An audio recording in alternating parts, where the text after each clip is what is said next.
Good morning everyone, কেমন আছো তোমরা সবাই? সুপর্ণা সিম্পল লাইফস্টাইলে তোমাদের সবাইকে জানাই স্বাগত। আজকে হচ্ছে বুধবার আর এখন ঘড়িতে বাজে ওই সকাল 8টা মতো।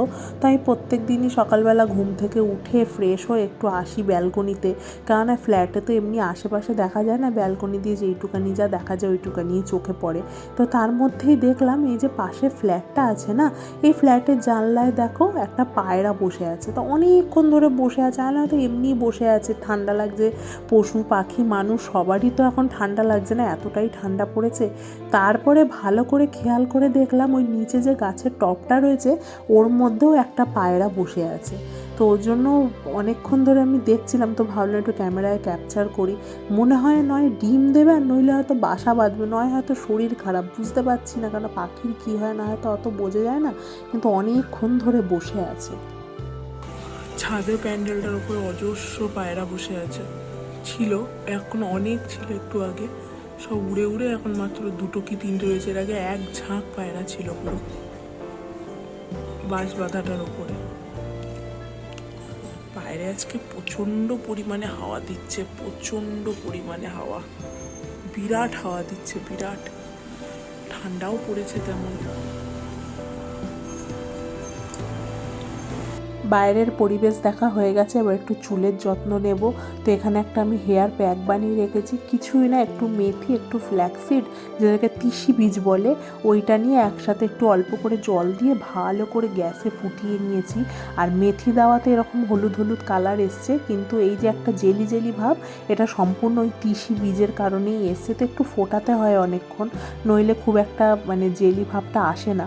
আর যখন ফোটানো হয়ে যায় সঙ্গে সঙ্গেই ছেঁকে নিই। আমি একবার না খুব একটা বড় কাণ্ড করে ফেলেছিলাম, আজকে ঠান্ডা হোক তারপরে এটাকে ছাঁকনি দিয়ে ছেঁকে নেবো।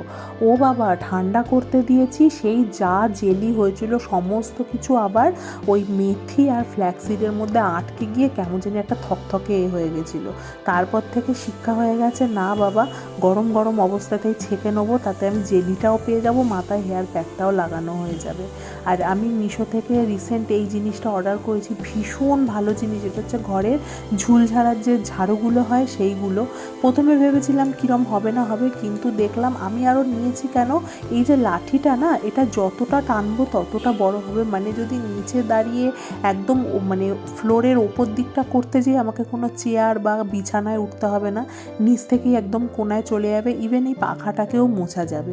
ভীষণ সুন্দর একটা জিনিস আমি পেয়েছি মিশো থেকে।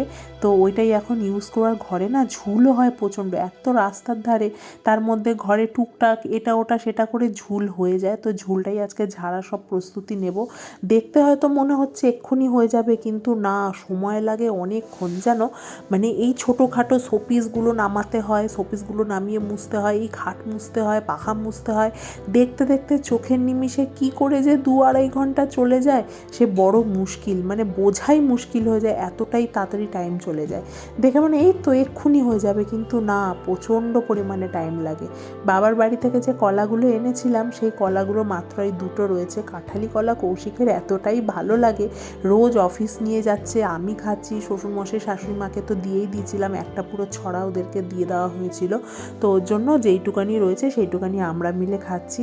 তো আর কি করব, রাত্রেবেলা এখন চলে এসেছি রান্নাঘরে, কেননা সকাল থেকে রান্নাবান্না সেরকম কিছুই করিনি। তো রাত্রিবেলা মা ডাল করে রেখেছিল, ভাত করে রেখেছিল, একটা তরকারি করে রেখেছিল।